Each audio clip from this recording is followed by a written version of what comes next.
শরীর খারাপ হলে আমরা হাসপাতালে যাই এই আশা নিয়ে যে ডাক্তার দেখবেন, ট্রিটমেন্ট হবে, আমরা ঠিক হয়ে যাব।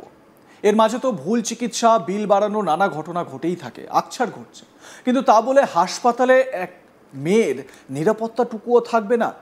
ছি! কলকাতার বেসরকারি হাসপাতালের গ্রুপ ডি স্টাফের নোংরা মানসিকতা একবার ভাবুন।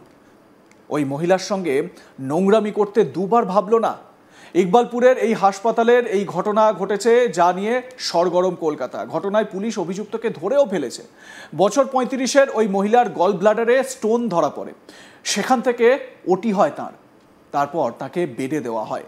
ওষুধের ঘোর তখনও কাটেনি তার। সেই সুযোগে মহিলার অসহায়তার সুযোগ নিয়ে তাকে স্পর্শ করার চেষ্টা করে ওই গ্রুপ ডি স্টাফ। এই বিষয়টা জানাজানি হতেই উত্তেজনা ছড়িয়ে পড়ে। ঘটনাস্থলে উপস্থিত হন হাসপাতাল কর্তৃপক্ষ। পরবর্তীতে ইকবালপুর থানায় লিখিত অভিযোগ দায়ের করা হয় ওই মহিলার পরিবারের তরফে। পুলিশ সূত্রে খবর, অস্ত্রোপচারের পর প্রায় অচেতন অবস্থায় থাকা ওই মহিলার সঙ্গে নোংরামি করার ঘটনায় চাঞ্চল্য ছড়ায় হাসপাতালে। রোগিনীর পরিবারের তরফে থানায় লিখিত অভিযোগ দায়ের করা হলো। তদন্তে নামে পুলিশ।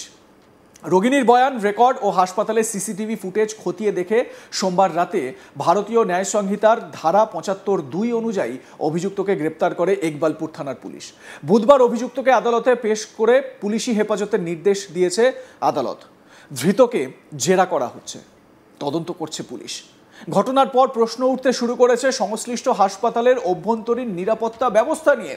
যদিও হাসপাতাল কর্তৃপক্ষের প্রাথমিক যে দাবি যে ওই স্টাফ, গ্রুপ ডি স্টাফ, তার নাকি মানসিক স্থিতাবস্থা ঠিক ছিল না, মানসিকভাবে সে সংবেদনশীল ছিল না বা ঠিক ছিল না। প্রশ্ন হচ্ছে, এই রকম মানসিক কন্ডিশন নিয়ে এক ব্যক্তিকে কেন হাসপাতালে রাখা হলো, যেখানে সেবাটাই মূল ধর্ম, সেবাটাই আসল বিষয় একটি অর্গানাইজেশনের।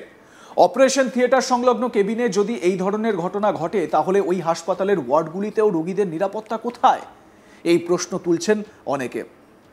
সবে তার অপারেশন হয়েছে, ওটির থেকে তারপর ওই মহিলাকে নিয়ে যাওয়া হচ্ছে তার ওয়ার্ডে। সেই সময় স্ট্রেচারে করে নিয়ে যাওয়ার সময় এই কুকাণ্ড ঘটায় ওই ব্যক্তি আব্দুল সুবহান। আমার সহকর্মী রাজেশ সাহা তার প্রতিবেদনে কি বলছেন এই বিষয়ে শোনাবো। বেসরকারি নার্সিংহোমের ভেতরে যে ঘটনা ঘটেছে বলে অভিযোগ উঠছে, সেই হাসপাতালের তরফে কিন্তু সেই নার্সিংহোমের তরফে এখনো পর্যন্ত কোনো রকম বিবৃতি বিষয়ে সামনে আসেনি। তবে যে রোগীর পরিবার, তারা কিন্তু হাসপাতাল কর্তৃপক্ষের বিরুদ্ধে একগুচ্ছ অভিযোগ তারা সামনে আনছেন। যদিও তারা এখনো পর্যন্ত ক্যামেরার সামনে আসতে তারা স্বচ্ছন্দ বোধ করছেন না, কিন্তু তারা হাসপাতালের বিরুদ্ধে, কিন্তু কর্তৃপক্ষের বিরুদ্ধে একাধিক অভিযোগ আনছেন। যে অভিযোগের প্রেক্ষিতে আমরা হাসপাতাল কর্তৃপক্ষের বক্তব্য সামনে আনার চেষ্টা করব। কি তাদের অভিযোগ? যেটা জানা যাচ্ছে যে এই যে গ্রুপ ডি স্টাফ যাকে গ্রেপ্তার করেছে কলকাতা পুলিশ, সে গ্রেপ্তার হওয়ার পর বিভিন্ন তথ্য সামনে আনা হচ্ছে। হাসপাতাল কর্তৃপক্ষের তরফে এমন নাকি বলা হয়েছে তিনি মানসিকভাবে কিছুটা বিকৃত রয়েছেন বা তিনি মানসিকভাবে অসুস্থ রয়েছেন। এই তথ্য আনা হয়েছে অভিযোগকারীদের কাছে, হাসপাতালের তরফে আনা হয়েছে। এবং অভিযোগকারিনীর কাছে যখন এই বিষয়টি আনা হয়, সেটা শোনার পর অভিযোগকারিনীর স্বামী, অর্থাৎ এই নিগৃহীতা মহিলার স্বামী, তিনি যেটা আমাদেরকে জানাচ্ছেন, যদি মানসিকভাবে বিকৃত থাকেন কোনো ব্যক্তি বা যদি মানসিকভাবে অসুস্থ থাকেন কোনো ব্যক্তি, তাহলে তাকে হাসপাতালের মতন একটি ইমার্জেন্সি জায়গাতে কি করে তাকে বহাল রাখা হলো, কি করে তাকে চাকরি দেওয়া হলো? তার কি কোনো ব্যাকগ্রাউন্ড চেক করা হয়নি? তার কি পুরনো কোনো কেস রেকর্ড খতিয়ে দেখা হয়নি? যদি থাকে, তাহলে তাকে হাসপাতালের মতন এরকম একটা গুরুত্বপূর্ণ জায়গাতে চাকরি কি করে দেওয়া হলো? বা পরে জানা গেলেও, যেহেতু হাসপাতাল কর্তৃপক্ষ দাবি করছে, ফলে এটা স্বাভাবিকভাবে কর্তৃপক্ষের জানা ছিল, তাহলে তাকে চাকরিতে বহাল কেন রাখা হলো? তার উল্টো চিকিৎসা কেন করা হয়নি? এই প্রশ্নগুলো তুলছেন খোদ নিগৃহীতা মহিলার স্বামী। তার সঙ্গে আমরা কিছুক্ষণ আগে কথা বলছিলাম, তিনি কিন্তু এই প্রশ্নগুলো তুলছেন এবং তিনি এই প্রশ্ন তুলে আরো একাধিক উচ্চতর কর্তৃপক্ষের দ্বারস্থ হতে চলেছেন। এবং আমরা যেটা জানতে পারছি, তিনি ইতিমধ্যেই স্বাস্থ্য মন্ত্রকের বিভিন্ন বিভাগে তিনি চিঠি লিখেছেন। এই যে প্রাইভেট হসপিটাল যাদের বিরুদ্ধে অভিযোগ, সেই হাসপাতাল কর্তৃপক্ষের বিরুদ্ধে কর্তব্যে গাফিলতির অভিযোগ এনে যে নিগৃহীতার স্বামী ইতিমধ্যেই কেন্দ্র সরকার এবং রাজ্য সরকারের বিভিন্ন বিভাগে তিনি চিঠি লিখছেন এবং বেশ কিছু জায়গায় তিনি ইতিমধ্যে অভিযোগ জানিয়েছেন। যদিও হাসপাতাল কর্তৃপক্ষের তরফে কোনো বক্তব্য এখন আমাদের সামনে আসেনি, তবে আমরা চেষ্টা করব তাদের বিরুদ্ধে যে অভিযোগ আসছে, সেই অভিযোগের প্রেক্ষিতে হাসপাতাল কর্তৃপক্ষের কি বক্তব্য আসছে সেগুলি সামনে আনার। এই হাসপাতাল কর্তৃপক্ষের বিরুদ্ধে অভিযোগ আনছেন যে নিগৃহীতা মহিলার স্বামী। তিনি বলছেন, যখন এই ঘটনাটা ঘটেছে, যখন তিনি অভিযোগ দায়ের করেছেন, যখন তিনি গ্রেপ্তার হয়েছেন, তারপরে এই বিষয়টি সামনে আনা হচ্ছে, বলা হচ্ছে তিনি মানসিকভাবে অসুস্থ ছিলেন এবং এই বিষয়টি ইতিমধ্যেই তারা পুলিশকেও জানিয়েছে এবং পাশাপাশি যারা অভিযোগকারী তারাও জানতে পেরেছেন।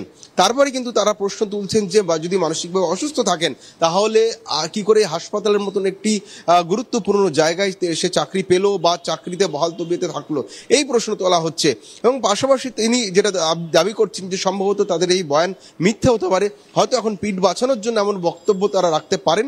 যদি তারা এই বিষয়ে নিশ্চিত নন, তারা তদন্তের ওপর তারা তদন্ত এগিয়ে নিয়ে যেতে চান এবং তদন্তের উপর ভরসা রাখছেন, তারা কলকাতা পুলিশের উপর ভরসা রাখছেন। পুলিশ কিন্তু তদন্ত করছে।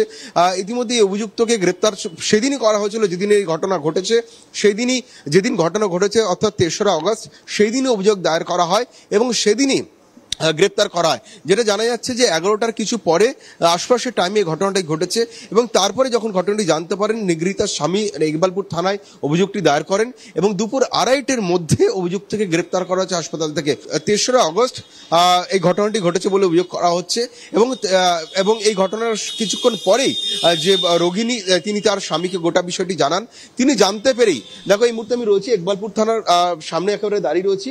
আমার পেছন থেকে ইকবালপুর থানা, আমার ডান দিকে যদি কিছুটা যাওয়া যায়, এখান থেকে মেরিকেটে 200 মিটার দূরত্ব গেলে ইকবালপুর নার্সিং হোম সেখানে রয়েছে, অর্থাৎ এখান থেকে বেশি দূর নয়, থানার অত্যন্ত কাছেই বলা যেতে পারে।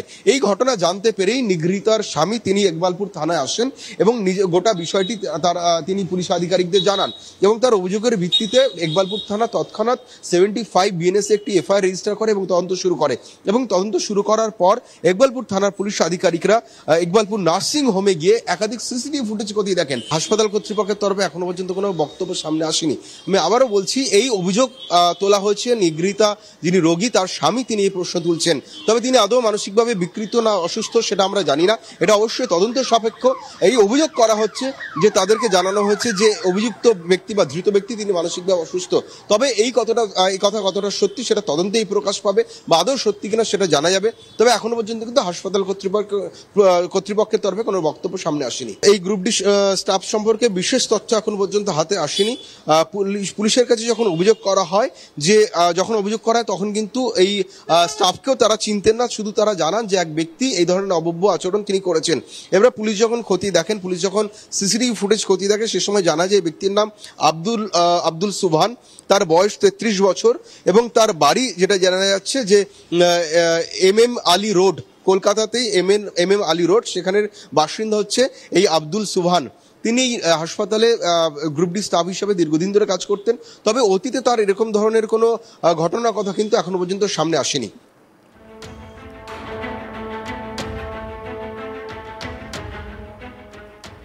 আপনাদের মতামত জানান, দেখতে থাকুন আজ তাক বাংলা, সাবস্ক্রাইব করুন আমাদের ইউটিউব চ্যানেলটি, বেল আইকন প্রেস করুন নোটিফিকেশন পেতে।